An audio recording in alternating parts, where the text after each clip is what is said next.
सच्चिदानंदरूपाय विश्वोत्पत्त्यादिहेतवे तापत्रयविनाशाय श्रीकृष्णाय वयं नमः। स्वागत है आप सभी का हमारे अपने चैनल ज्योतिष समाधान केंद्र पर। कुछ अत्यधिक कार्य आ जाने के कारण बीच में विलंब हो गया, जिसके कारण हम वीडियो नहीं बना सके, परंतु अब वीडियो आपके सामने उपलब्ध है और हम फिर से वास्तु की कुछ चीज़ें आपके सामने लेकर आए हैं जो कि बहुत महत्वपूर्ण हैं। आज का समय ऐसा है कि हम वास्तु के दोष कितना ही हम देखकर बनाए घर, फिर भी हमारे में कोई ना कोई वास्तु दोष रह जाता है। हमारे घर में कई ऐसे कोने होते हैं जिनको हम चाहते हुए भी नहीं सुधार पाते। बहुत सी चीज़ें ऐसी हैं कि घर बन जाता है, उसके बाद समझ में आता है कि यार ये गलत बन गया। तो इसके निवारण के लिए कुछ प्रयोग बताए गए हैं, कुछ उपाय हैं कि पूरा घर तोड़ करके नहीं बनाया जा सकता। इसीलिए कुछ ऐसी चीज़ें बताई गई हैं हमारे वास्तु में कि उनसे उन चीज़ों का शमन हो चुका था। आपने सुना है कि मेरे पहले वीडियो में आप लोगों को मैंने बताया है कि 9 अखंड पाठ, अर्थात कि 9 अखंड अगर हम रामचरितमानस का पाठ करा सकते हैं तो ठीक है, और यदि नहीं करा सकते हैं तो हमारे लिए उसका क्या उपाय होगा।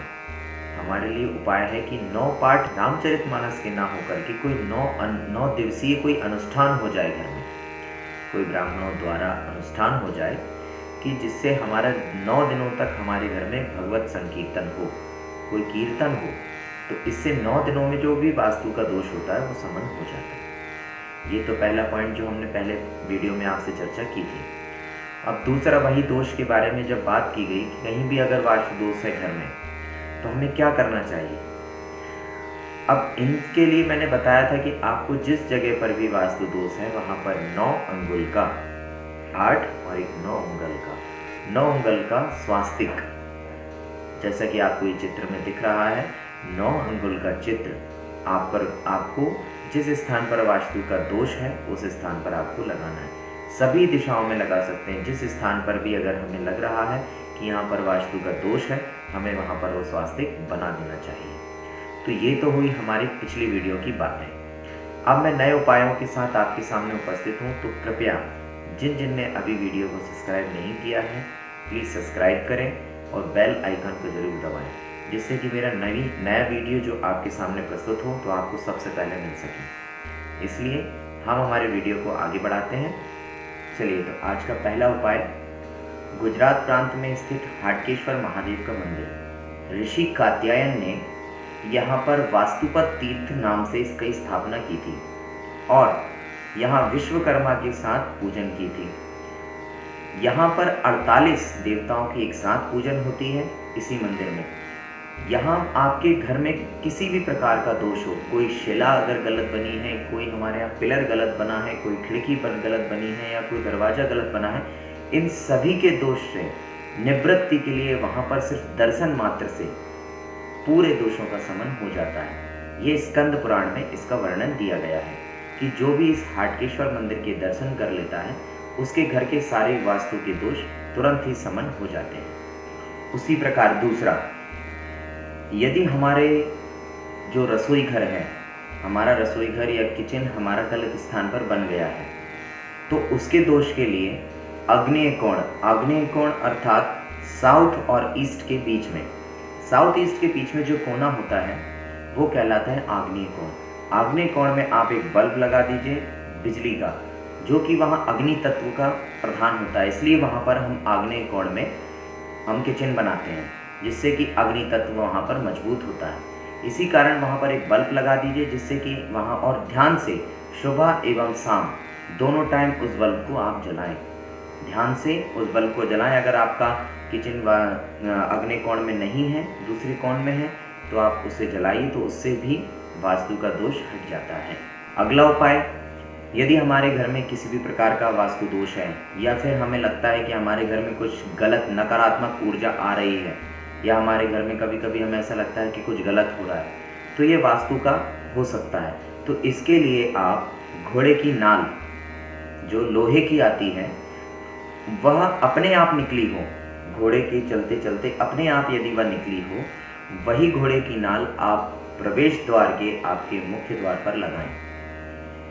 वह आपके घर की सुरक्षा भी करेगी और सकारात्मक ऊर्जा भी देगी। इससे वास्तु का दोष भी शमन होता है। तो इसी प्रकार हम अगला जानते हैं, यदि हमारे घर में किसी भी प्रकार का वास्तु दोष है, हम कुछ नहीं कर पा रहे हैं, तो ईशान्य कोण में, उत्तर और पूर्व के मध्य में ईशान कोण जो कि देवताओं का स्थान होता है, यहाँ पर एक सुसज्जित कलश की स्थापना करके रख दें। यहाँ पर वो कलश ऐसा होना चाहिए कि वो खंडित ना हो, कहीं से नारियल टूटा ना हो, कलश टूटा ना हो। जो आप तांबे के कलश में रखें तो तांबे का कलश कहीं से खंडित ना हो, इसका विशेष ध्यान रखें। उस कलश में मौली बांध करके, एक लाल कपड़ा लपेट करके और बढ़िया आम के पत्ते लगा करके, पंचपल्लव संभव हो सके तो ठीक है, अन्यथा आम के वृक्ष के पत्ते लगा करके उसे ईशान्य कोण में स्थापित कर दें। वो आपके यहाँ स्थायी रूप से रहना चाहिए। या तो आप 7-7 दिन के अंतराल से रख लीजिए कि 7 दिन रखा, उसके बाद उसका आवाहन और विसर्जन करने के पश्चात पुनः उसकी स्थापना कर दें। ऐसा आपके यहाँ हमेशा रखा होना चाहिए, तो वो वास्तु का दोष भी समाप्त होता है। इसी प्रकार यदि वास्तु दोष के कारण हमारे वंश वृद्धि में रुकावट आ रही है, तो मुख्य द्वार के दोनों साइड एक आप वृक्ष लगाएं, वो भी अशोक के।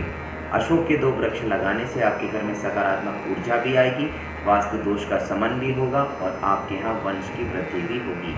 ये अशोक वृक्ष लगाने का प्रताप है, इससे वास्तु दोष भी समाप्त होता है।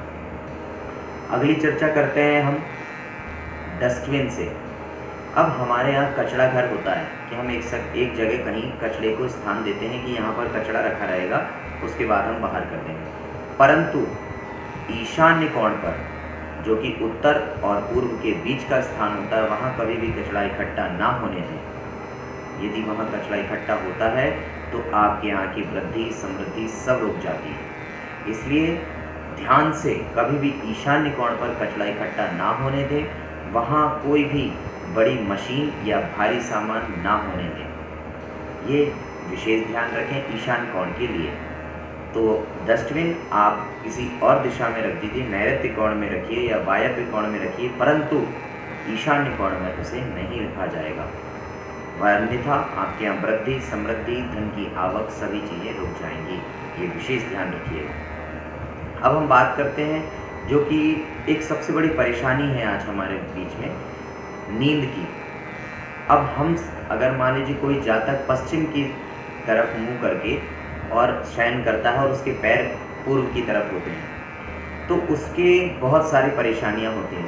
उसे पेट संबंधित रोग हो सकते हैं, उसमें चिड़चिड़ापन हो सकता है और उसके घर में लड़ाई झगड़े इत्यादि हो सकते हैं, और उसके साथ साथ सबसे बड़ी चीज़ है, उसे नींद नहीं आएगी। ये सबसे बड़ी समस्याएं पश्चिम दिशा में जो मुँह करके सोता है उसके साथ ये परेशानियाँ होती हैं। तो इसका यही उपाय है कि दक्षिण दिशा की तरफ सर करके सोएं, तो वहाँ से पितरों का आशीर्वाद भी मिलता है और साथ में आपके पूरे दोष समाप्त होते हैं वास्तु के, क्योंकि दक्षिण दिशा में पितरों का स्थान होता है और पितृ के स्थान पर सर रखकर सोने से पितृ आशीर्वाद देते हैं, घर में समृद्धि देते हैं, वास्तु दोष को निवारण करते हैं। तो ये विशेष ध्यान रखें कि पश्चिम की दिशा की और कभी भी मुख कर ना सोएं, दक्षिण की दिशा में सोएं, तो इससे आपसे समृद्धि भी होगी, आपके घर में वृद्धि भी होगी, धन की आवक भी होगी और आपके शरीर भी स्वस्थ रहेगा। ये तो आज की हमारा विषय था जो कि हमने आपको बताया। कुछ वास्तु के टिप्स के साथ हम अगले वीडियो में भी उपस्थित होंगे, तो कृपया वीडियो को पूरा ही देखें और उसके बाद सब्सक्राइब, लाइक और कमेंट में ज़रूर बताएं कि आपको ये वीडियो कैसा लगा और आप क्या चाहते हैं, अग्रिम वीडियो में आप क्या चाहते हैं, किस विषय में मैं चर्चा करूं, तो ये आप कृपया करके कमेंट में ज़रूर करें। तो चलते हैं हम। सर्वे भवन्तु सुखिनः, सर्वे सन्तु निरामया, सर्वे भद्राणि पश्यन्तु मा कश्चित् दुःखभाग् भवेत्। ओम शांति शांति शांति।